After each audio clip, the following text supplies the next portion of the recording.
What's going on, guys, and welcome to another Doctor Who review. Today I'm going to be reviewing the 10th Doctor David Tennant story, Planet of the Dead. This is the second of the specials, the 2009 specials, after Series 4, before Series 5. And yeah, Planet of the Dead, it is what they called the Easter special. It doesn't really have any real relationship with Easter, apart from just one little bit where the Doctor has a chocolate egg at the start. Other than that, it's not really anything Easter related in this episode. Just happened to come out over Easter. But yeah, let's get started with the cast. David Tennant as the 10th Doctor. David Tennant, as always, is really good in this one. His chemistry with Michelle Ryan, who we'll talk about in a second, is good. I'll be honest, it's not one of my favorite kind of... they were trying to go for... From what I could tell, they were trying to go for a real chemistry between these two, and I don't see it quite as much as I think they want us to be seeing it. But yeah, David Tennant can really bounce off of anyone, to be honest. He's great with anyone, so yeah, nothing bad to say here about David Tennant. Still doing great stuff this far on in his run. Michelle Ryan as Lady Christina de Souza. Michelle Ryan, I will be honest, she's not great. I don't really know her from anything else, and I didn't before this either, of course. And yeah, I'll be honest, I don't think she's great. I don't know if she's a super well known actress or a big actress, but in this, for me, she didn't really. I don't know, her acting for me wasn't great. There was like the bit where she finds out that the sand is actually like basically everything that was around them is dead, and that is now the sand. So it's basically like ashes, and it's in her hair. She's like, "Oh, get it out of my hair!" And just the way she acts that, and the way she looks as well, she's almost like giving a bit of a smile as she's doing it. Just yeah, not great acting for me. Just all round, her acting is not amazing. There are some good bits, and like I said, her and the Doctor have a few good little bits, but I don't think the chemistry's there as much as they want it to be. And yeah, for me, Lady Christina de Souza and the actress Michelle Ryan, for me, not really my favourite. Alright, let's get on to some points about Planet of the Dead. This bus disappeared and is now on another planet. So yeah, the episode originally it starts with a little sequence of Lady Christina de Souza doing like a heist and stealing this kind of ancient medieval goblet sort of thing. And then she jumps on a bus, the Doctor's on the bus, and then the bus magically, something weird happens to it and they end up on another planet, everybody on the bus, and the bus itself ends up on this other planet. So yeah, straight away we're thinking, what is going on here? What has happened to this bus? Because there's police following the bus as well, and they go into a tunnel, and all of a sudden the bus just doesn't come out of the other side. So it's like, ooh, what's going on here? The passengers don't seem that worried about what's happened. Now, there are a few little moments where a couple of people have a little cry. There was this one woman who, yeah, she has a little bit of a cry and stuff, and he's like, what's going on? And a couple of the guys go, oh my god, what's going on? But generally, they get off the bus and they just act a bit too normal for me. It just seems a little bit, I don't know, it just doesn't seem right, If you were on a bus and you've just now all of a sudden you went into a tunnel, and now all of a sudden you're on a completely desert planet, and you're stuck, you can't go anywhere with, you don't know what's going on. You can see that there's like two suns in the sky, so you're clearly not on Earth. You'd think people would be panicking a bit more, but yeah, I'm trying to think of it in contrast with like Midnight, where everybody on that was panicking like crazy. And here, I don't know, there just doesn't seem to be the panic that I would expect from a scenario like this. Malcolm fanboying over the Doctor. So Malcolm, he's got to be my favourite thing about this episode. He is basically one of the unit's scientific advisor sort of people, and yeah, he's working with unit to try and see what's going on with this bus and get the bus back. And yeah, he is a massive fan of the Doctor, and when he figures out that the Doctor's on the bus and they're going to be working with the Doctor to figure out what's going on here and to get the bus and all the people back, he's really fanboying and he's super excited. And I love Malcolm. Malcolm is such a great character, by far the best thing to come out of this episode. This planet and all its people have been turned to ash. So I mentioned this before when I was talking about Michelle Ryan, Lady Christina de Souza with the sand in her hair. Turns out this was once a planet with, with buildings, with skyscrapers, with people and life everywhere. but it for some reason has been turned into sand and ash, and now there is nothing left. We find out why that is later on, but yeah, it's a real realization when it's like, wow, this used to be a sprawling planet, even more so than Earth, very technologically advanced by the looks of it, but now it's just a desert.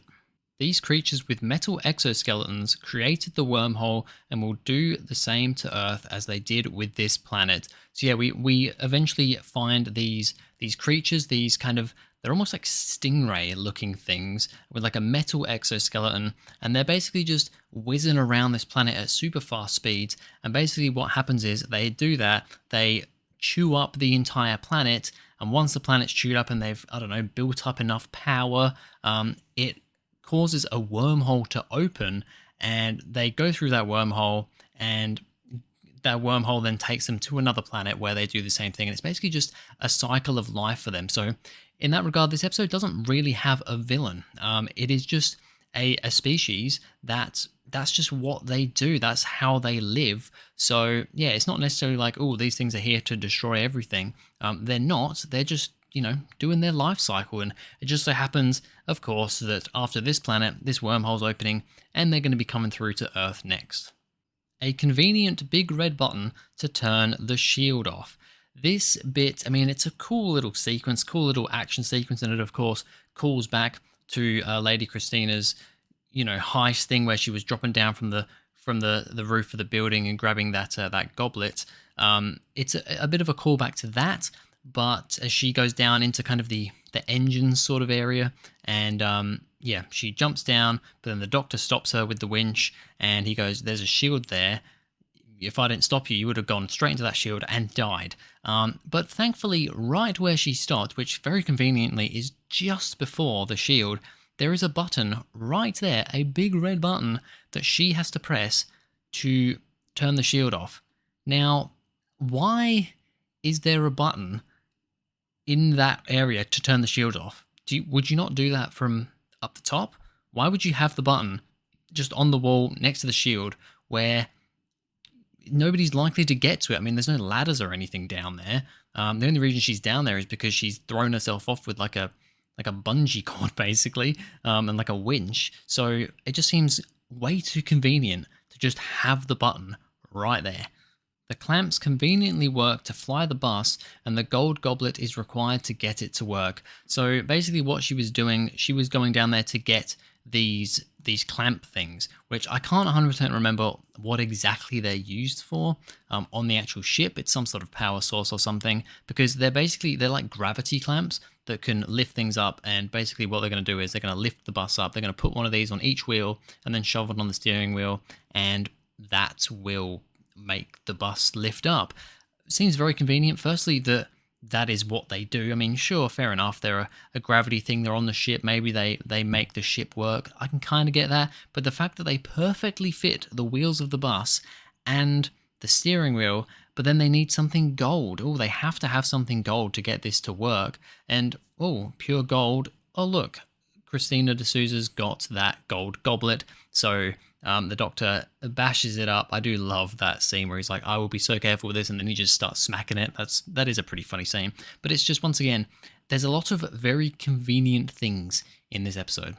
The first mention of he will knock 4 times. So if you've watched Doctor Who and you've already watched the episodes after this, the whole he will knock 4 times thing is basically the way that the 10th Doctor is going to die. He will knock 4 times and then you will die.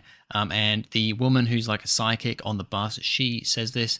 We don't know why this woman is psychic and how she knows this information. That's just that's not really brought up again. This woman is just apparently psychic.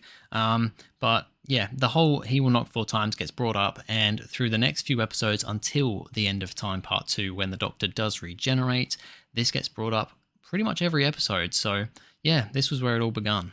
Christina flies off in the bus. So yeah, I don't know how I feel about this end bit. You've kind of got, yeah, she's going to get arrested because, the police are there and they know what she's done with stealing stuff. So they're going to arrest her. But then the Doctor, because she wants to go with the Doctor, but the Doctor refuses. He said, no, I'm not having you with me. One, because I think he's still a bit emotional and doesn't want to travel with anyone because of Donna. But also, this woman is not a good woman. She's stealing stuff, and she still seems to have the mindset of still doing that. So the doctor's never going to let her travel with him, but he does let her free from the police and basically lets her get on the bus and just fly away. Where's she going to go in that bus? I've got no idea. It's not really explained. I don't know if did they ever do like a Big Finish audio of Planet of the Dead of Christina D'Souza in the bus? Probably. I mean, Big Finish have done everything. Maybe that's where they went with that. But yeah, at the time I thought, okay, it's a cool little thing, but at the same time, do I really want to see more of this character? No. And does it really make sense that she's now just flying around in this space bus? Not really. So there we go. That was Planet of the Dead. I'll be honest, I don't really like this episode. It is by far, I say by far, I mean, there are some issues with like end of time and stuff, but yeah, I'd still say by far this is the weakest of the specials, and actually one of the weakest Tennant stories for me. It's just really, yeah, quite bland, not very interesting. I don't like the guest cast. A big thing with these specials were the main kind of companion, the guest companion. The last episode in the next Doctor, it was David Morrissey. He was great. The next episode, I don't know her name, but it's Captain Adelaide Brooke. She's really, really good. And then I guess it's Wilfred Mott, Donna's granddad in The End of Time. All really good kind of side one-off companions. Here, though, yeah, Lady Christina D'Souza isn't she isn't a companion that I like. The story just isn't that interesting. There's quite a lot of convenience and slight little plot holes here that I just don't love this episode. So a rating out of 10, I'm only going to give it a 4 out of 10. I think this is pretty poor. Sure, you can just stick it on and watch it if you just don't really want to think about it, but if you think about anything at all, it just doesn't really make sense. There's a lot of really convenient stuff, and most of the other characters on the bus are fine. They don't really have a massive amount going for them, but they're fine. But the main companion, just, yeah, I don't like. So it's got to be a 4 out of 10 for Planet of the Dead. But anyway, that's going to be it for this video, guys. Thank you very much for watching. If you enjoyed, please go ahead, like and subscribe, and I'll see you guys in the next video.